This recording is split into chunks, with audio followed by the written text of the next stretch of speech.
विस्तार न्यूज की खबरों का असर लगातार हो रहा है। विस्तार विशेष में हमने बुरहानपुर के काले ताजमहल को लेकर एक खबर दिखाई थी। बताया था कि सड़क न होने के चलते इस ऐतिहासिक इमारत पर्यटकों से दूर होती जा रही है।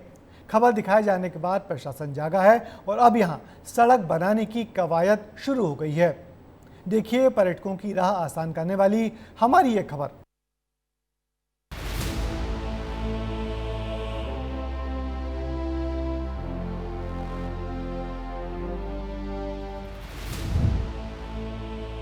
ये है बुरहानपुर की ऐतिहासिक विरासत, बुरहानपुर की खास धरोहर जिसे काला ताजमहल के नाम से भी जाना जाता है।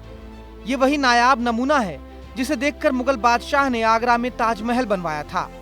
देश भर से लोग इसका करीब से दीदार करने पहुंचते हैं, लेकिन यहाँ पहुंचना आसान नहीं है।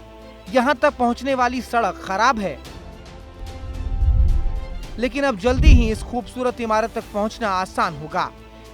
विस्तार न्यूज ने अपने खास कार्यक्रम विस्तार विशेष में ये मुद्दा प्रमुखता से उठाया था। जी हाँ, ये वही रास्ता है जिस पर सफर करने के बाद ही खूबसूरत इमारत तक पहुंचा जा सकता है। वाहन तो छोड़िए, यहाँ पैदल चलना भी मुश्किल है।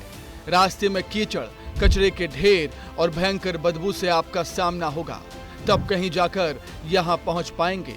यही वजह है कि पर्यटक एक बार आने के बाद दोबारा कभी पीछे मुड़कर नहीं देखते। विस्तार न्यूज ने खबर को दिखाया था और जिम्मेदारों को पर्यटकों के दर्द और खत्म होती पर्यटन की संभावनाओं से वाकिफ भी कराया था। खबर दिखाए जाने के बाद प्रशासन ने संज्ञान लिया और इस ऐतिहासिक विरासत काले ताजमहल तक सड़क बनाने की कवायद शुरू हो गई। कलेक्टर भव्या मित्तल ने इस मामले को गंभीरता से लेते हुए सड़क बनाने के लिए पर्यटन विभाग की स्वदेश दर्शन योजना के तहत प्रस्ताव भेजा है, जिसमें काला ताजमहल तक पहुँच सड़क बनाने को प्राथमिकता से मंजूरी की बात लिखी गई है। जल्द मंजूरी मिलते ही इस सड़क का निर्माण शुरू हो जाएगा। टूरिज्म डिपार्टमेंट के थ्रू एक स्वदेश दर्शन करके स्कीम चलती है। उसके तहत हमने आहू खाना और अपने काला ताजमहल की अप्रोच रोड का कन्वर्जेंस के साथ, जिसमें कुछ राशि ग्राम पंचायत और मेजॉरिटी राशि पर्यटन विभाग से आएगी, ये प्रपोजल्स भेजे हैं। यदि गवर्नमेंट ऑफ इंडिया से वो सैंक्शन हो जाते हैं तो अप्रोच रोड का काम चालू हो पाएगा। विस्तार न्यूज की कोशिश रंग ला रही है।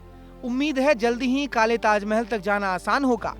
पर्यटक इस नायाब कारीगरी का करीब से दीदार कर सकेंगे और इसके इतिहास को भी समझ सकेंगे। दरअसल साल 1623 ईस्वी में इस काले ताजमहल का निर्माण हुआ था। ताजमहल में शहनवाज खान का मकबरा है। अब्दुल रहीम खान खाना का बेटा था शहनवाज। 44 साल की उम्र में शहनवाज की मौत हो गई थी और शहनवाज को उतावली नदी के किनारे दफनाया गया था। पास में ही शहनवाज की पत्नी का भी मकबरा है। शहनवाज की याद में ही ये मकबरा बनाया गया और मकबरे को ही काला ताजमहल कहा जाता है। खराब सड़क की वजह से काला ताजमहल पर्यटकों से दूर हो रहा था, लेकिन अब जल्दी ही ये धरोहर पर्यटकों से गुलजार होगी, क्योंकि यहाँ तक पहुँचने की राह अब आसान होने वाली है। विस्तार न्यूज के लिए मोहसीम तड़वी की रिपोर्ट।